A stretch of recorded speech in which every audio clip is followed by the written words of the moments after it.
Hey, folks, bet on the Bossman show going to the Big South Conference down to Charleston, South Carolina to talk to Saah Nimley, the head coach full time of the Buccaneers, his alma mater down there in Charleston. Saah, what's up, brother? How you doing, man? What's good with you, man? How you doing? Man, enjoying Atlanta, man.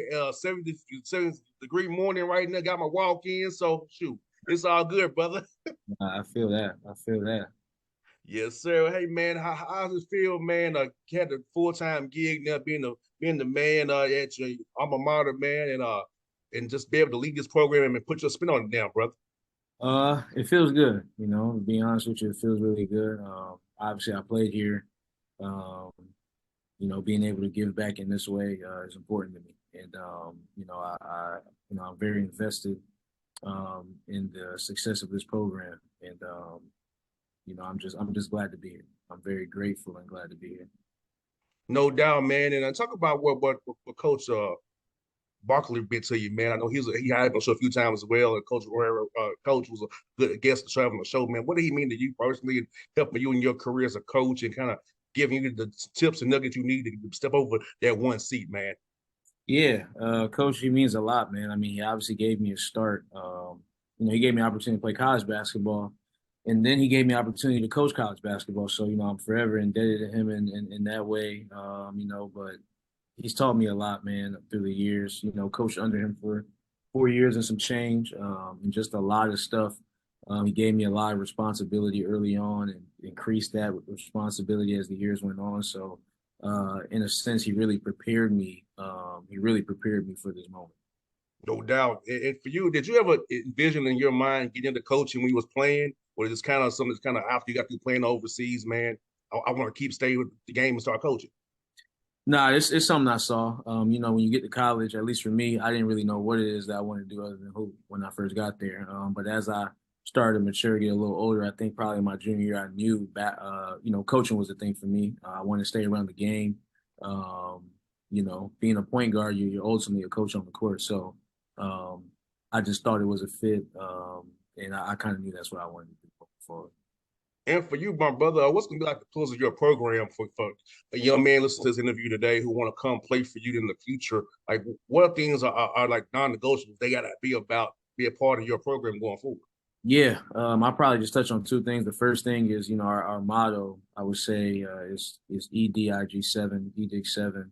It means every day is game seven. So for anybody listening, if you want to be a part of this, you got to treat every day like it's game seven. But it's not just basketball; it's all areas of your life. How you gonna handle academics? How you gonna handle your nutrition? How you gonna handle the weight room? How you gonna do all those things? How you gonna take care of your body? You got to treat it like it's game seven. And the second thing I'll probably say is choose toughness. That's a big thing in our program too. Whatever it is that you do, you got to choose toughness. It's not, basketball. Every possession you got to choose to be tough. In front of that guy in front of you, right? But in life, you got to choose to be tough too. Are you gonna wait? That alarm go off, or are you gonna wake up and go to class? Like, there's a lot of opportunities in life if you're gonna choose to be tough. One day as a parent, are you going to be tough for your kids? Are you going to do what it is that you got to do? So just those two things: treat every day like it's game seven, and then choose toughness. And for you, bro, for you trying to put together a roster here, man, with the portal finally closing yesterday, man. So glad that's over. So what are you gonna look for in guys? Maybe a JUCO guy, a high school guy on the court, or find the right fit in the portal for you, man, as you build your roster out, trying to get this thing going in the summer here and in the fall coming up here. Yeah, yeah, we've actually filled out majority of our roster. Only got one spot left, but we were looking for guys first off that had high character. They got to be a fit in that regard of kids that do the right things, kids that are about the right things. They have to have a high level of skill and a high level of IQ and feel. I don't. That's like a non-negotiable for me. You got to be able to think the game, feel the game, and things like that. So, and then guys that's been through some things and that got that a little bit of toughness to them already, right? We'll add on to that, but do you have a little bit of that toughness walking through the door? So I'll probably say those things: character, some toughness to them, and then that IQ, feel, skill aspect. And we're able to get on the court any with your returning guys this spring before classes end and the semester. We're in the season of graduations right now. Classes are ending, so we're able to get on the court some of your guys before this spring here is kind of set the standard for what's coming up in the summertime here for those sessions as well. Yeah. Our guys, they worked hard, man. We went, I want to say 3 weeks. We gave them a couple weeks off after the season, but we went hard for like 3 weeks, 3 or 4 days a week, and those guys worked, man. They worked, and we're trying to prepare those guys for how we're going to be playing basketball next year, particularly on the offensive end. But those guys, Tajay Kelly, R.J. Johnson, DJ Patrick, those guys really got in there and worked hard this offseason. And how important is it nowadays with the schedule now where you can get them in the summertime to kind of build that chemistry and camaraderie even more with guys coming in new and having the older guys who've been in the program teach the new guys like simply as what a dining hall is. We'll go work out. And so having that summertime to build that chemistry and camaraderie and that rapport early so you're trying to come in the fall trying to force feed it as you get ready for the season in November. Right. No, it's super important, especially in the climate that we're in today, right? Like everybody's having guys come in, everybody's having guys leave. So you're really having to start new, essentially, for most programs in the country. That chemistry is really important. Building that early, doing some team activities, having some team meals, just don't having some things to have these guys come closer together outside of basketball. That's going to be a very key thing in the summer for us.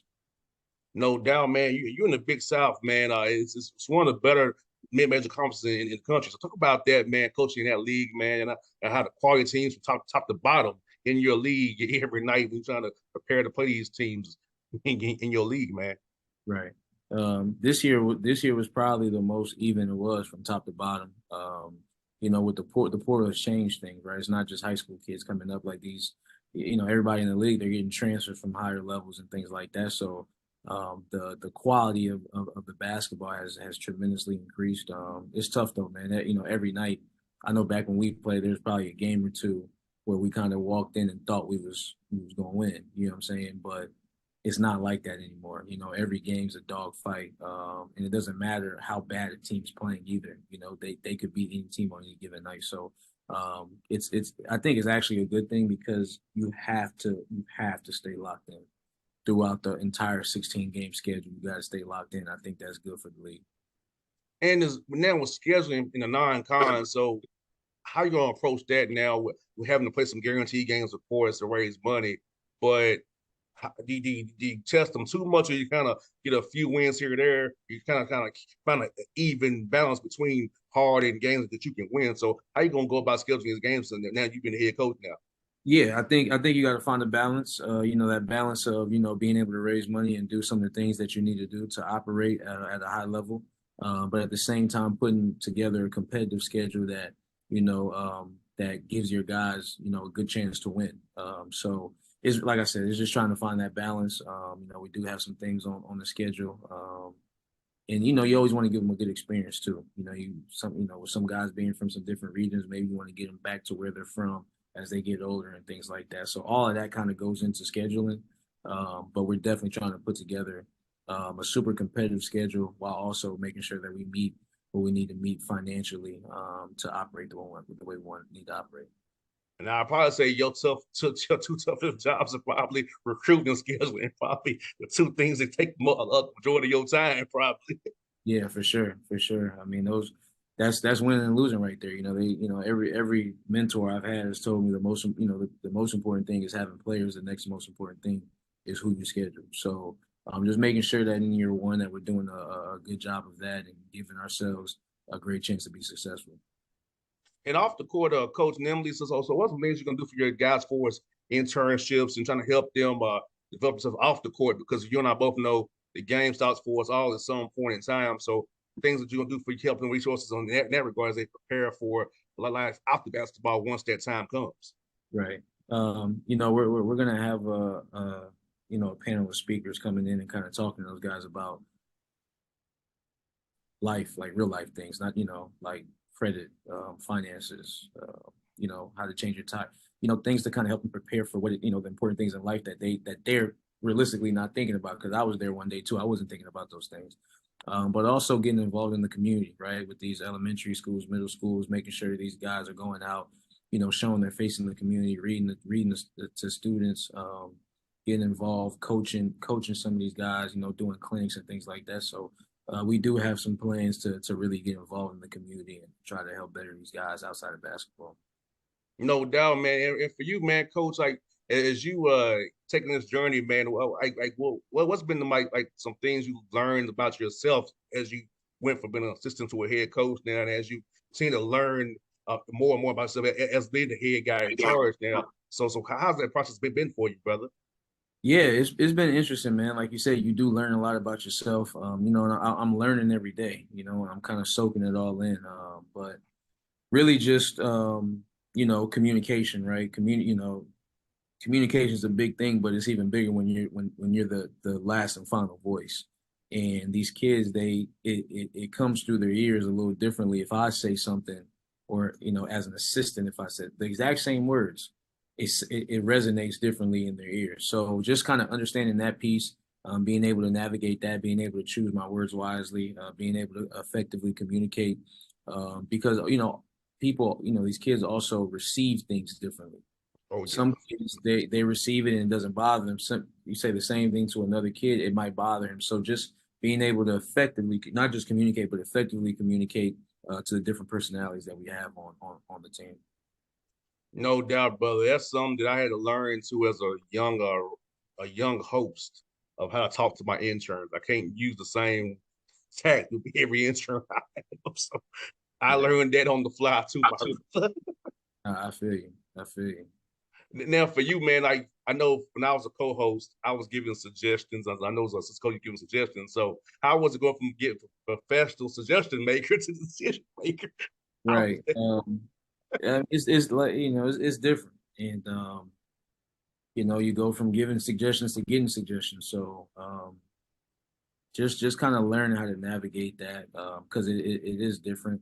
Um, but yeah, I mean, you get to make the final say. So a lot of it, and that's why we're the head coaches because it's going to fall on us ultimately. So just trying to make sure that I'm listening to the suggestions that's being said, but also making sure that I'm making sound decisions for the betterment of our team and our program. No doubt. And for you, coach, like, does it concern you that guys who play very well for you will probably get tampered with and poached from you, or that guys will be messing with your players? Because I feel like, to me, I know we're in the wild, wild west, but I think we should see some respect still amongst everybody to not be actively recruiting other guys, no other coaches, players in season if they're playing very well. So how are your thoughts about that, knowing that you might develop a guy and he may bail on you? I mean, that's one of those things where you just have to adjust to the climate that we're in. I kind of understand. I understand where we're at. So for me, like the biggest thing is just to have as great a relationships as I can with these kids, and treat them right. Treat them right, do Mm-hmm. right by them, give them a great experience. And if a kid wants to leave at the end of the year, then a kid wants to leave, and you can't. At least for me as a coach, you can't get wound up in that because the climate has changed to that. Back in the day, if a kid would have did that, I could see if a coach takes that hard. You can't take that hard nowadays because it's too common. It's the norm. It's the norm. So if you're getting mad at the norm, you just have to adjust. And ultimately, me and us as head coaches, we have to adjust and understand that that is the reality of the climate that we're coaching in today. No, no doubt, man. I know I'm a little old school. I just have a respect for people, man. I get it. Though. It's just crazy, man. It's crazy. Got two more for you, man. So, like down in Charleston, man, the low country. Tell us about some cool food spots down there to come eat. We want to come see you all play. What's the cool spots down there to hit up when we get down there, brother? Um, I'll probably if I had to put a recommendation, I'll probably say Pages Oak Grill. They got good brunch, they got good dinner. You can't go wrong with that. And then on our side of town, we like to take guys to Nigel's. It's like a soul food spot. So that's probably the two I'll throw out there. I'm not a big go out to restaurants kind of guy, but those are two that I would throw out there. No doubt. Last one for you, brother. When you're not coaching and trying to get these guys going, how do you take time for yourself and kind of just decompress a little bit, get away from the game and enjoy your life outside of basketball? To be honest, I'll be honest with you, man. That's been hard since I've taken over. I think that's something that I'm still trying to. I have to get better at. Is not putting so much time into this. I'm not sure. I'll be honest with you. There's not a lot much going on outside of that right now. But I need to do better in that regard. Yeah, brother. Hey, I understand, but you're trying to get a program built. I feel you, my guy. I understand the grind. Well, brother, man, I tell you what, we're gonna be cheering for you, man. I hope I see you at the Rock Hill or the Peach Jam or Lake Point. I'll be there. So hopefully we get to number offline and we stay in contact with brother. And I'm in your corner. Say when to come on the show and talk to the people. I'm here for you. I'm here for you, my guy. Sounds good. I appreciate you having me on, man. Anytime, my brother. Yes, sir. All right now. All right.